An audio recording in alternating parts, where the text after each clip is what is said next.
De nombreux mythes entourent l'élevage de pigeons d'exception. Pourtant, l'élevage repose avant tout sur la compréhension des lois de l'hérédité qui régissent la transmission des gènes.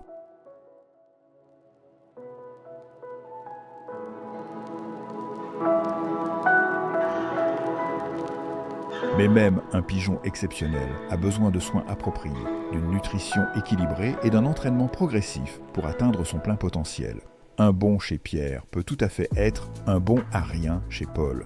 Si vous désirez découvrir les méthodes modernes de sélection, basées sur des études et des résultats concrets, vous êtes au bon endroit. Il y a peu d'études et de recherches spécifiques sur l'amélioration génétique des pigeons voyageurs.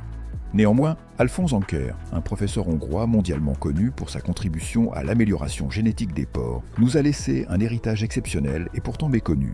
En effet, Anker était également passionné par les pigeons.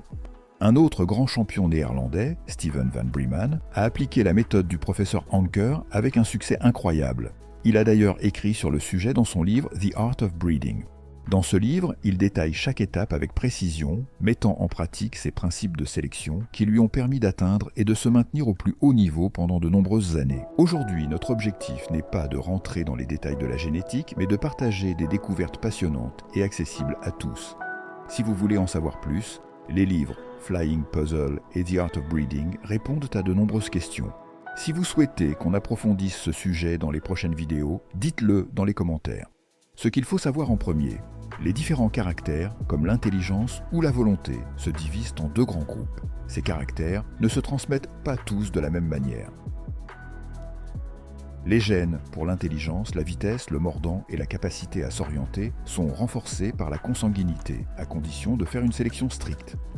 Les gènes pour la résistance aux maladies et la capacité à récupérer se dégradent avec la consanguinité dès la deuxième ou troisième génération, comme l'ont montré les travaux du professeur Anker et les observations de Van Breeman. C'est pour cette raison que certains préfèrent le croisement. La vérité se situe entre les deux. Utiliser la consanguinité sans un objectif clair n'a aucun sens. Pour réussir, vous devez partir d'un pigeon exceptionnel, pas d'un pigeon avec un pedigree impressionnant, mais sans résultat. Faites confiance uniquement à ses performances. L'objectif est de transmettre un maximum de gènes de ce pigeon à ses descendants.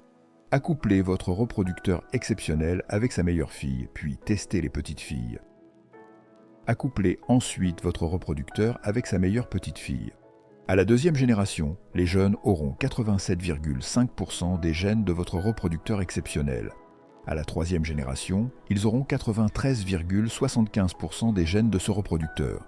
Lors du dernier accouplement consanguin, les femelles utilisées ne doivent pas être testées en compétition, car la consanguinité peut entraîner des effets négatifs, appelés dépression de consanguinité. Une fois vos lignées consanguines stabilisées, vient la partie intéressante, le croisement entre deux souches. Cela déclenche un phénomène bien connu en génétique, la vigueur hybride. Ce phénomène, largement utilisé par les semenciers et les éleveurs, améliore les performances des descendants.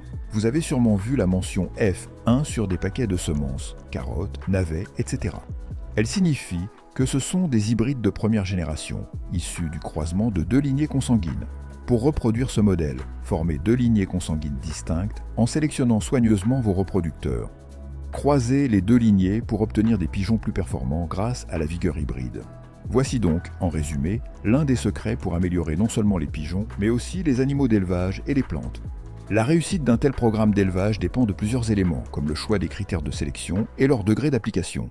Le premier de ces critères, la santé naturelle, mais c'est ce que nous allons découvrir dans le prochain épisode. Si ce contenu vous a plu, n'hésitez pas à vous abonner et à laisser un commentaire. Merci d'avoir regardé, à bientôt.